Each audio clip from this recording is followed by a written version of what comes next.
It's about day 4 now, guys. Last night, at the end of day 3, I started hearing some dripping sounds at the back here in my little snoring room. And so I went out onto the stern area because I thought it might have been the boat behind. But then the sound suddenly went away and I could hear the sound coming from the engine bay.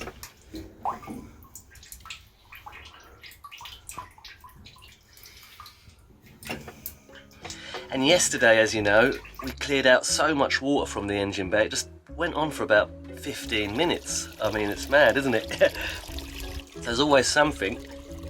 We're about halfway now to our location, and it seems that we've got water coming into the boat again, but this time it's definitely from the rivers.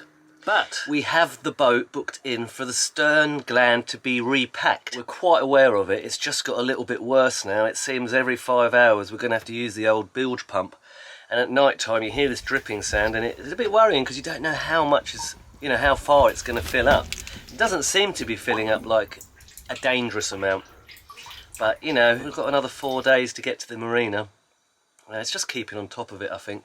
And it shouldn't get worse. I think just all the driving around on the rivers has probably just caused it to bring a bit more water in than normal. So here we go, one leak to another on the Wombat, isn't it?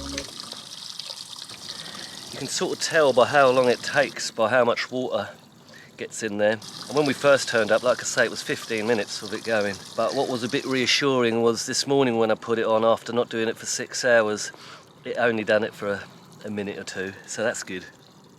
But it's better, isn't it?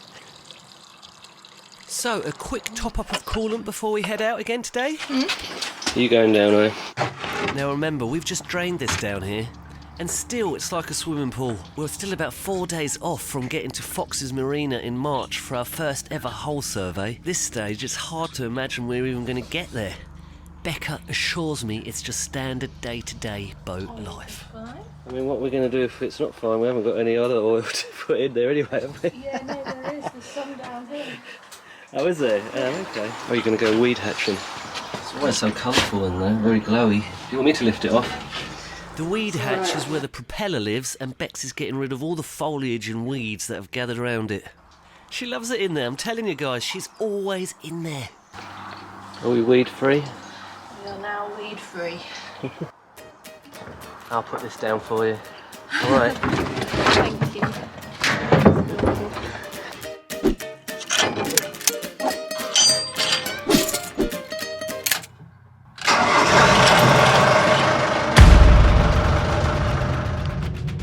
Interesting little building to the left here. It's one of 3 surviving draining engines in East Anglia, used to pump water from the affected areas of the fens back into the Great River Ouse. So yeah, we're just in Cambridgeshire here, guys, and we're coming up to the Fish and Duck Marina. Yeah, we actually came up here to view a boat about 1.5 years ago. We had just had a boat survey done. Well, the surveyor actually walked away after about half an hour because he didn't want to take our money because of the condition on the boat. You can see that on one of our vlogs from about 1 year ago. And then he kindly took us up to this marina to check out a boat called Herbie, that he thought was a sort of a good boat that he'd seen through the years. But at the time, because we'd just had a survey, we gave it a few days to think about it, and then the boat got away. That isn't the boat, by the way, there, but it is nice, isn't it? So, right takes us to Cambridge, left to Ely. We didn't quite get to Ely in the last episode.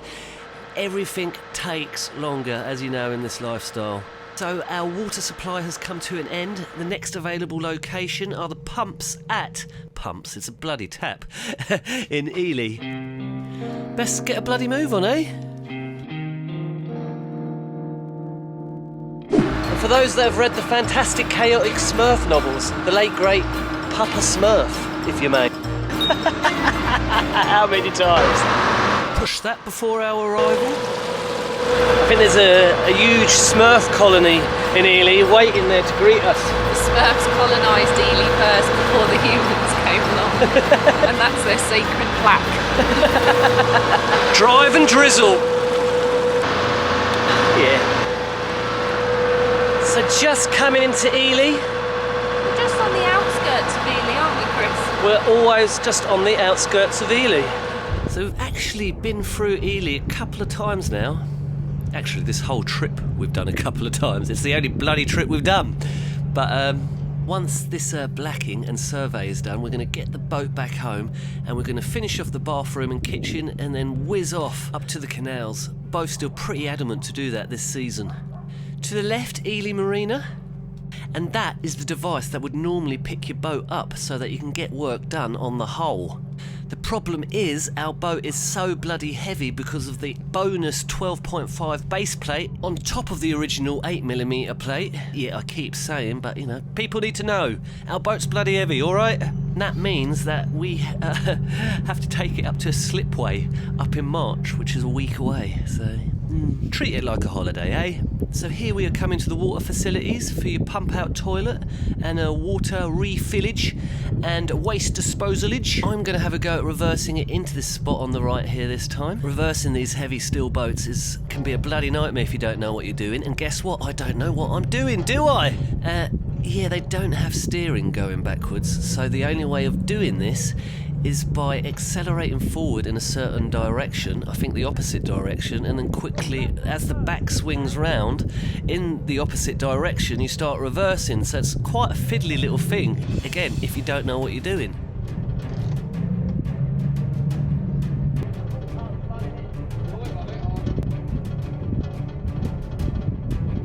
Now, it could be beginner's luck, but the boat just swung in pretty easily. So yeah, well done, Chrissy Crobot. Where's this muddy puddle that you stepped in? Ew. And my whole foot went in. My whole trainer is like covered in what I can only hope is mud. And there is the disgusting shoe. Covered in poo. You love a grub. How do you... I don't need the key. Oh, okay. Right, you start loading, I'll go and grab the bin as well, because there's a bin point, isn't there, somewhere? Pooey shoe! It was actually mud, but you've got to wind her up a bit, haven't you? Yeah, I think we've got about 6 of these giant water bottles, and hopefully that'll keep us going until the next water point, wherever the hell that is. They're like gold dust to us at the moment. I'll start, you'll start handing them through, if you like. And also, the weatherman tells us it's going to get very, very hot in the next days. One last one. Survival is the key, guys. We're running wild like Mad Max here on the rivers. Water greed doesn't even come into the equation. Can we get more? Can we get any more in? Can we get any more in? So we actually wanted to stop off in Ely and get some provisions. But I think you've got to get up here really early if you want a spot. It's so popular. So cruise up here a few more hours to Littleport, where Bex has made a new friend. Yep. He's going again. What is on there? I like so much.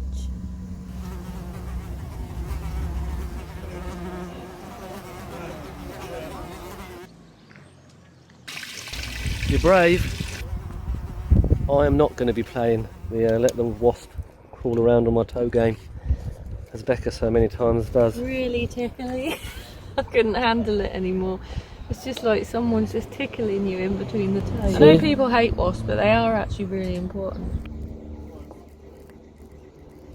So I think the action plan for today is to leave Littleport, head up the stream a little bit to a nice little pub that's sort of sandwiched in between 2 rivers, or maybe 3 rivers, I don't know. And that should hopefully leave us just about an hour and a half or so away from Denver Sluice. It's a giant lock that is manned from one side, and then it takes you through a tidal area which leads onto Salter's Load Lock that is also manned. And then we're through to the last little bit that should take us up to March.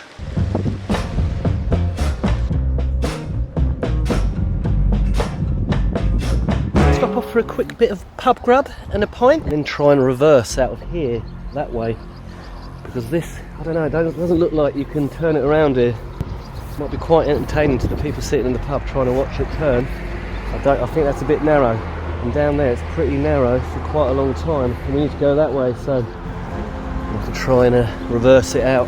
So a quick beer first and persuade Bex to reverse it out, because obviously I need a little bit more training untying our really tricky ropes. My main little worry here was that there were 2 cruiser boats at the back here, can you see? And reversing out, I could just see myself going straight into it. If we were going to go straight on, the river was just going to get narrower, and there wasn't a turning point for a long time. Becca took charge. Good old girl. Like the same old procedure of sort of going forward a little bit to bring the back out and then reversing. And look at this. Smashed it. I mean, Beck should reverse more often, shouldn't she? And we come up to a big open part here. Left takes us back to where we came from, and right will take us straight towards Denver Sluice, which again is quite a terrifying little tidal area that we absolutely smashed last time.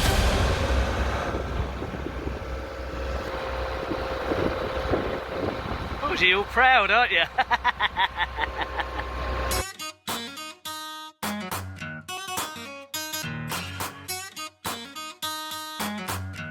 Denver Sluice, the giant lock, actually isn't the scary part. After it, you come to a tidal area that leads into Salter's Lode Lock.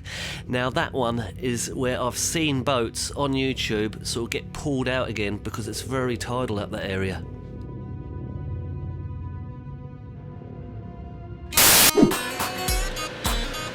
So a splash of rain. Luckily it was still Becca's shift.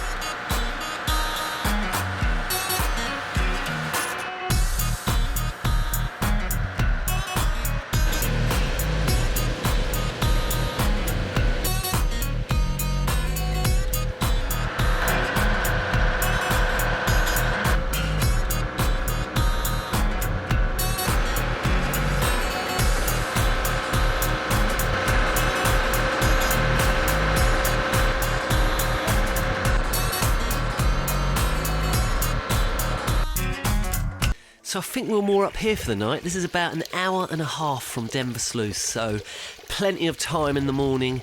Here we go again. To get my head around coming through that evil little tidal area that throws our boat around. Drain the wombat from the leaky mess that's going on down in the engine bay, eh? I've got to say, I'm not panicking as much about Denver this time, but it is still the one place on the map that still sends little shivers pulsating from a scared little body. No, we'll be fine. Bex will do a great job.